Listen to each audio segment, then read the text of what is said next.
Every year I set myself a goal to read a certain number of books than the year before. It's as if I'm a computer program, and with each passing year, as I age and time moves forward, I must become a better version of myself, as if I'm obligated to improve beyond what I've already done. Otherwise, I feel like I'm standing still. But lately, I've been feeling worn out by this constant need to outdo my past self. I'm tired of always feeling like I have to be better. And who am I competing against? What's the rush? And how much improvement is actually enough? Is it okay to just be where I am right now? Sometimes I wonder if this drive to always be better is just a way to hide my insecurities or fear of not measuring up. Am I really trying to grow, or am I just scared of staying the same?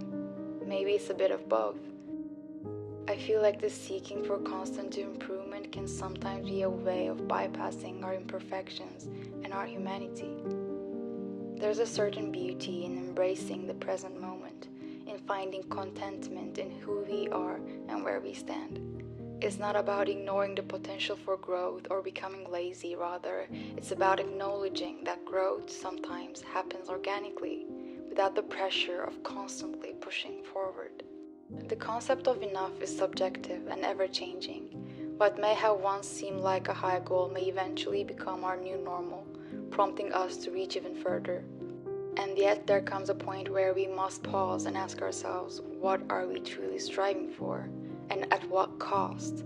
If it's enough compared to where we started, why do we need more now? And as we strive to improve, sometimes we forget to savor the present.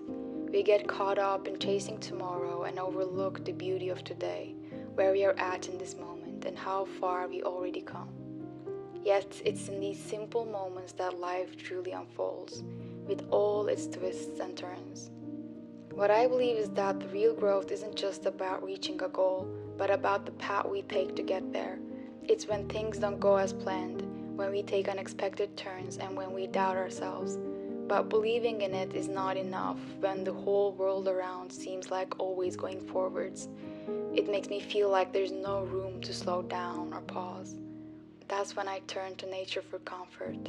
I find comfort in the simplicity of life. It's in these moments of stillness that I come to realize the profound interconnectedness of all life on earth.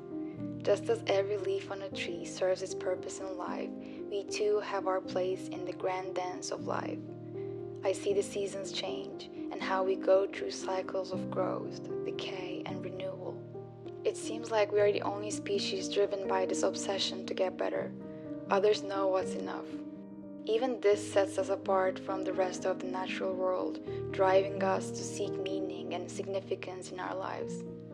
But perhaps therein lies the beauty of our humanity, the ability to ponder, to question, to seek understanding in the vast expanse of existence.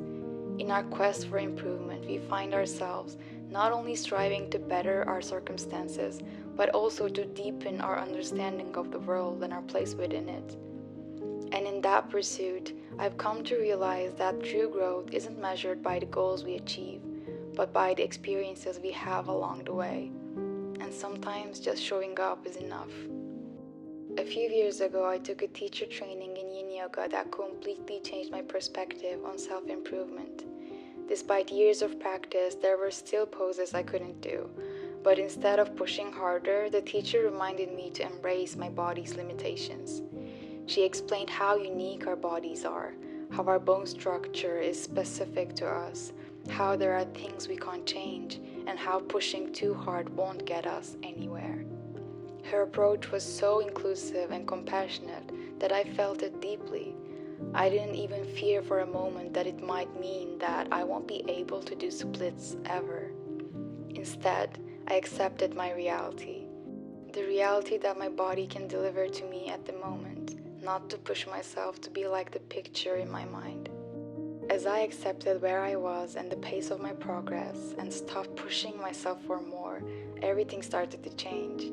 I let it go and did whatever felt right at the moment.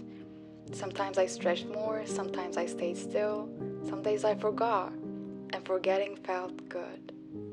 In fact, I saw that the pressure to always progress was ruining my enjoyment of what I was doing. It was adding a layer between us, like a jury with a scorecard that would say, these are the areas to work on, this is not good. It made me realize that the certain picture in my mind wasn't stemming from my imagination, it was someone else's reality. While attempting to conform to that reality, I found myself drifting further away from my own. But who am I really trying to impress? What's wrong with being just me? We all know the picture-perfect versions of everything. Even the idea of comparison and perfectionism distances us from ourselves. And it's so bizarre that we're doing what we do for ourselves, and at the same time, we incorporate what others do and their progress into our own business without even thinking. At the end of the day, what I do, whether it's yoga, reading books, or whatever, it's what I choose to do for myself because it makes me feel good. In the end, I've come to understand that life isn't a race to some distant finish line. It's more like a journey where we stumble, learn, and grow.